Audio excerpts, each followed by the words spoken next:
petite vidéo. Donc du coup, j'avais envie de partager avec vous un tutoriel. Alors bon, donc l'idée ne vient pas de moi. C'est vrai qu'on voit beaucoup depuis depuis l'année dernière, ce qu'on appelle le chalkboard. Donc du coup, et c'est vrai qu'ils ont fait, je sais plus c'est quelle marque de papier qui en a fait. Donc du coup, on pouvait les découper et les avoir carrément déjà fait. Je sais aussi que beaucoup utilisaient ça. Il y a McDonald's qui a lancé un sandwich pour la petite anecdote. Et donc du coup qui utilisait donc le chalkboard pour ses pubs en fait. Alors je pourrais pas vous dire, mais je sais que c'était vers le mois de janvier ou quoi que ce soit, février, qu'ils ont lancé un sandwich. Et donc du coup ils utilisaient cette méthode-là. Donc ça a été vraiment une grande mode à un moment de temps. Donc je me suis dit pourquoi pas vous présenter ça. Alors du coup, donc je l'ai fait moi-même. Donc j'ai fait ces deux-là. Donc parce qu'il y a eu un petit bug de la vidéo précédente, donc je recommence pour la deuxième fois. Donc du coup, bon, pour commencer, j'avais commencé par celui-là. Voilà. Et mon deuxième était celui-là. Donc du coup, j'avais utilisé un tampon ici de scrap à la carte et un tampon de florilège. Donc du coup, on va les laisser de côté parce que du coup, je vais vous montrer en live comment faire. Donc je vais utiliser un tampon florilège qui est petite bulle de bonheur ici et maintenant. Donc en fait, pour utiliser le chalkboard, en fait, il faut vraiment que ce soit du texte et non des images. C'est plus sympa quand c'est un texte. Avec des petites accolades, c'est vrai que ça se fait beaucoup à la base. Ça fait un peu comme les Wanted dans le temps et tout. Enfin, ouais, ça fait un peu ancien, quoi. Donc, c'est parti. Donc, pour commencer, pour faire cette technique-là, il vous faudra donc de la poudre à embosser de la Versamark, donc poudre à embosser blanche, basil noir impératif. Donc, ça, c'est vraiment ce qu'il vous faut.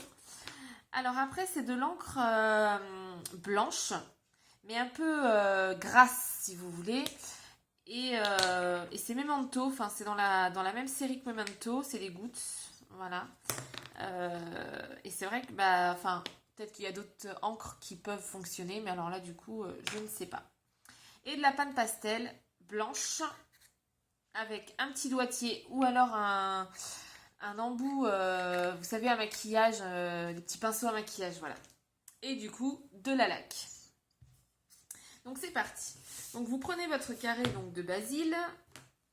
Donc vous embossez, vous tamponnez votre tampon à la Versamark. Voilà. Vous le tamponnez. Hop. Donc voilà, vous mettez votre poudre à embosser blanche. Voilà, que ça recouvre bien le tout. Tac. Non, pourquoi je fais... Tac, tac, tac.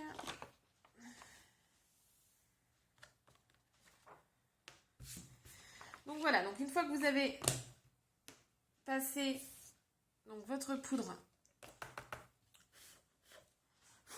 donc vous passez au pistolet heat gun, pistolet à chaud, donc votre tamponnage.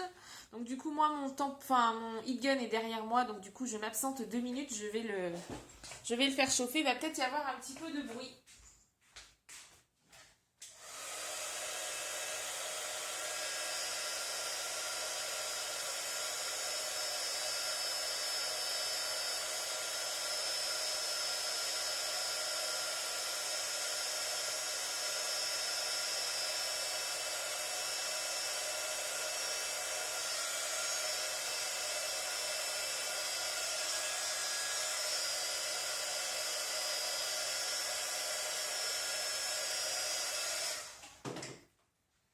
Donc voilà, donc une fois que votre tampon est fait, donc là on peut vraiment voir, hop, donc je sais pas, la mise à jour va peut-être se mettre, hop, voilà. Donc du coup à partir de ce moment, vous prenez votre encre blanche et du coup, en fait, vous allez faire des petits à-coups vers l'extérieur. Voilà. Pour, en fait, blanchir votre basil. Donc moi, je fais un effet, je pars vers l'extérieur et j'arrondis mes gestes. Voilà. Alors après, vous pouvez ne pas en mettre beaucoup. Vous pouvez juste faire juste dans les angles. Enfin, faut vraiment faire un effet craie si vous voulez. Comme si que vous écriviez sur un tableau un tableau noir. Et que quand vous effacez, vous savez,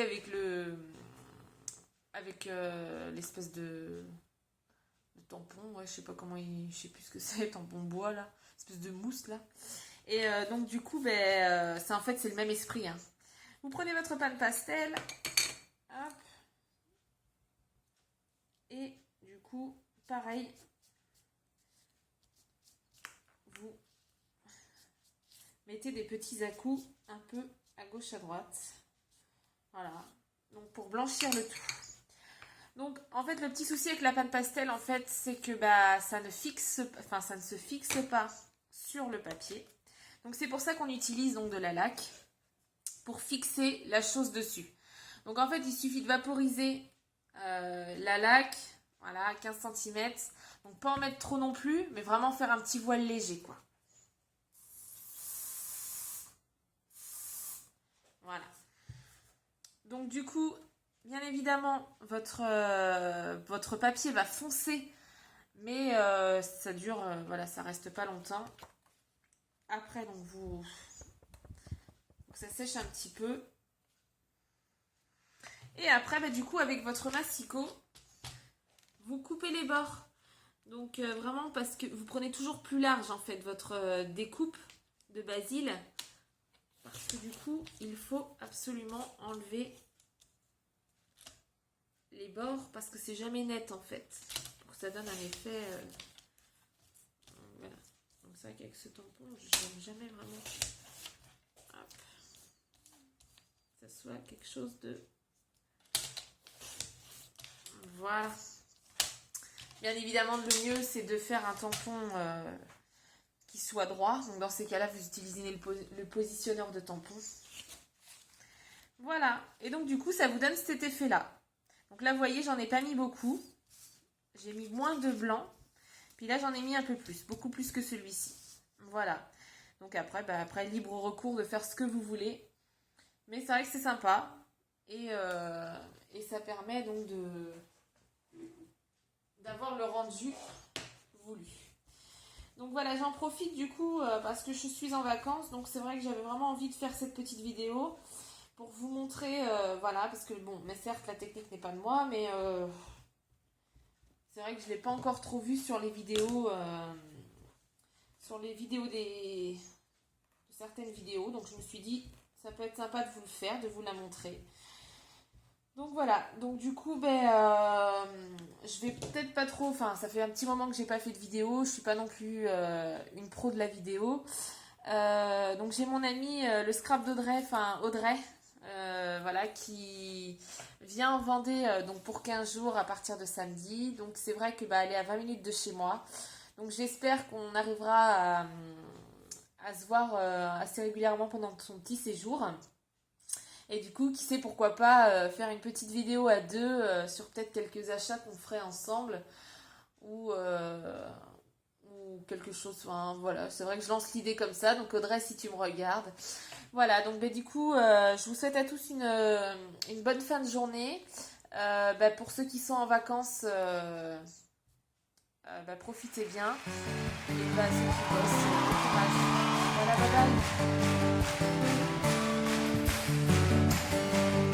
On fait un petit tour du monde?